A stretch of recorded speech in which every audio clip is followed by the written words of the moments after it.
वक्त की सबसे बड़ी खबर आ रही है टाटा मोटर्स की तरफ से, क्योंकि टाटा मोटर्स ने कहा है कि अब वो अपने बिजनेस को दो सेपरेट लिस्टेड कंपनियों में डीमर्ज करने जा रहे हैं। जी हां, ये बड़ी खबर आ रही है, यानी कि अगर आपके पास टाटा मोटर्स के शेयर्स हैं तो आपके लिए ये सबसे महत्वपूर्ण है जानना कि अब आगे जाते हुए आपके शेयर्स का क्या होगा। क्या आपको अपने शेयर्स के अलावा एक अतिरिक्त लिस्टेड कंपनी के भी शेयर्स मिलने वाले हैं? यही सबसे बड़ा सवाल है। नमस्कार, आप देख रहे हैं बिजनेस टुडे बाजार। मैं हूं साक्षी बत्रा और इस वीडियो में आपको बताऊंगी टाटा मोटर्स के बारे में और जो बड़ी खबर इस वक्त टाटा मोटर्स की तरफ से आ रही है। खास तौर पर टाटा मोटर्स की अगर हम बात करें तो लगातार पिछले एक साल में जबरदस्त रैली दिखाता हुआ ये नजर आया है। 2023 का बेस्ट निफ्टी परफॉर्मिंग स्टॉक था टाटा मोटर्स। पिछले एक साल में 125% तक की जबरदस्त रैली के साथ निवेशकों का पैसा डबल भी किया है टाटा मोटर्स ने। खास तौर पर पिछले कुछ साल में जिस तरीके से टर्न अराउंड हुआ है कंपनी की पैसेंजर व्हीकल्स को लेते हुए, कंपनी का जो इंटरनेशनल कारोबार है जैगुआर लैंड रोवर, इसको देखते हुए और कंपनी का फोकस जो इलेक्ट्रिक व्हीकल्स में बढ़ता हुआ नजर आ रहा है, इन तीन कंपोनेंट्स की वजह से टाटा मोटर्स के शेयर्स में लगातार तेजी हमें देखने को मिली है। और अब ये खबर आ रही है कि टाटा मोटर्स ने डिसाइड कर लिया है अपनी कंपनी को, अपने बिजनेस को दो भागों में, दो लिस्टेड कंपनियों में डीमर्ज करने का।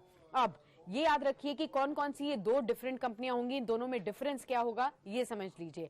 पहली जो कंपनी होगी वो होगी पैसेंजर व्हीकल फोकस्ड कंपनी, जिसमें आपकी छोटी गाड़ियां, सेडान्स आ जाएंगी, एसयूवीज आ जाएंगी, ये सभी तरीके की गाड़ियां आ जाएंगी जिसमें इलेक्ट्रिक व्हीकल्स भी हो सकती हैं, ये भी हो सकती है और खासतौर पर जेएलआर बिजनेस भी है। इन तीन कैटेगरीज को अगर आप मिला दें तो ये एक कंपनी होगी लिस्टेड कंपनी। दूसरी जो लिस्टेड कंपनी होगी वो केवल कमर्शियल व्हीकल्स और उसके रिलेटेड जो भी इन्वेस्टमेंट्स होंगी वहां पर लिस्ट की जाएगी। तो ये दो भाग में आपको डिवीजन मिलेगा, यानी कि आगे जाते हुए टाटा मोटर्स की दो लिस्टेड कंपनियां ऐसी होंगी, एक जो कि पैसेंजर व्हीकल्स, इलेक्ट्रिक व्हीकल्स और जेएलआर में होगा और दूसरा जो होगा केवल कमर्शियल व्हीकल्स के ऊपर फोकस्ड होगा।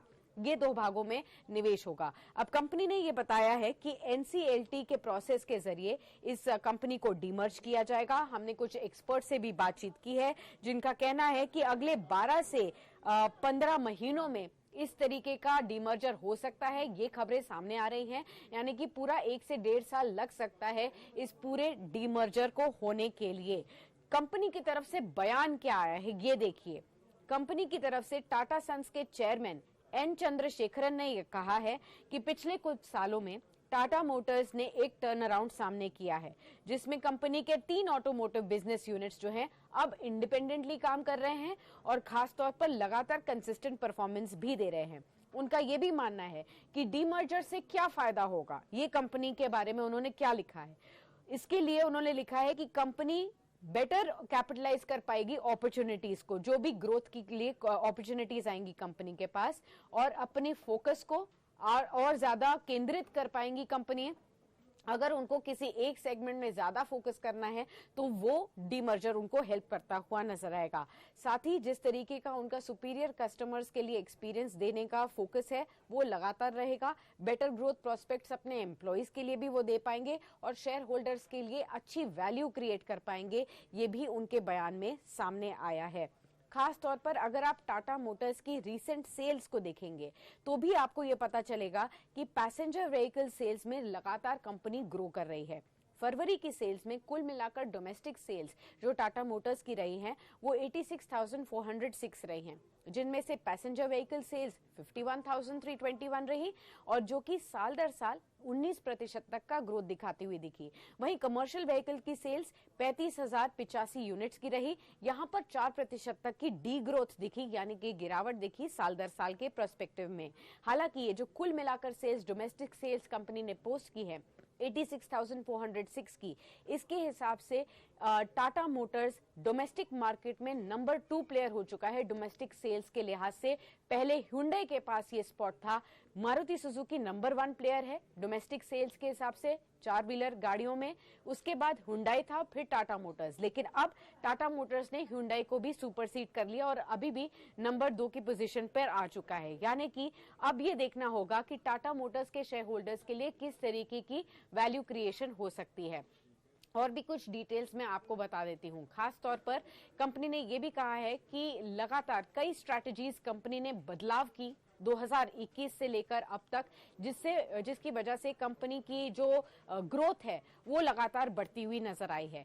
इसीलिए ज्यादातर एक्सपर्ट्स ऐसा मानते हैं कि ये जो डीमर्जर का फैसला है ये एक लॉजिकल स्टेप है कंपनी का, क्योंकि खास तौर पर पीवी और ईवी बिजनेसेस को तो कंपनी ऑलरेडी सब्सिडरीज में बदल रही थी, और इसके हिसाब से अगर डिवीजन होता भी है तो भी वो इन्वेस्टर्स के लिए काफी फायदेमंद हो सकता है। खास तौर पर अगर आप देखें तो कंपनी ये भी मानती है कि अकाउंटेबिलिटी ज्यादा अच्छे से समझ आ पाएगी कि ओवरऑल बिजनेस में कौन से ज्यादा पहिए हैं जो अच्छे से काम कर रहे हैं और कौन से ज्यादा पहिए हैं जो उस तरीके से कंट्रीब्यूट बिजनेस की ग्रोथ में नहीं कर पा रहे। ये अकाउंटेबिलिटी तभी तय हो पाएगी जब अलग अलग बिजनेस सेगमेंट्स के तौर पर ये कुछ सेगमेंट्स काम करेंगे, यानी कि कमर्शियल व्हीकल्स जो कि अभी तक का थोड़ा वीक सेगमेंट रहा है, इसे जब अलग कर दिया जाएगा, और passenger vehicles, electric vehicles, JLR जो कि ज्यादा तेजी से आगे बढ़ रहा है, इसे अलग कर दिया जाएगा, तो ज्यादा बेहतर तरीके से समझ आ पाएगा कि कंपनी को किस तरीके से आगे बढ़ना है, कहां पर फोकस करना है। खास तौर पर ईवीज, ऑटोनॉमस व्हीकल्स की जब बात आती है, व्हीकल सॉफ्टवेयर की जब बात आती है, इन सब चीजों के ऊपर लगातार कंपनी फोकस कर सकती है। सवाल ये उठता है कि अब टाटा मोटर्स का स्टॉक कल किस तरीके से रिएक्ट करता है इस खबर के ऊपर। ये खबर लगातार सोचा जा रहा था कि कंपनी कुछ ना कुछ तो आगे आखिर करेगी जिससे कि कंपनी अपनी ग्रोथ को और आगे बढ़ाते हुए दिखे। हालांकि ये जिस तरीके से अब खबर आई है इसको पॉजिटिवली देखा जाना चाहिए। एक्सपर्ट्स ऐसा मानते हैं कि कल स्टॉक एक पॉजिटिव टेरिटरी में खुल सकता है।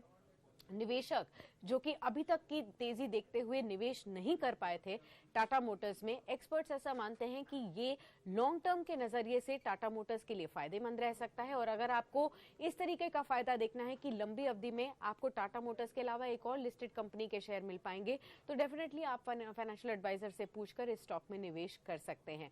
हालांकि उनका यह भी मानना है क्योंकि डीमर्जर प्रोसेस जब भी होगा एक लॉन्ग प्रोसेस होता है, 1 से 1.5 साल इसमें लगेगा, तो वॉलिटिलिटी के भी पीरियड्स आते हुए नजर आएंगे। तो उस चीज के लिए ध्यान में रखते हुए ही आपको आगे निवेश के लिए बढ़ना चाहिए। लेकिन टाटा मोटर्स के लिए ये बड़ी खबर है और टाटा मोटर्स के शेयर धारकों के लिए भी। लगातार इस खबर के ऊपर हमारी नजर बनी रहेगी और भी जैसे डिटेल्स आएंगी और एक्सपर्ट्स क्या इस पर राय देते हैं ये भी हम आपको लगातार बताते रहेंगे। तो बने रहिए बिजनेस टुडे बाजार पर।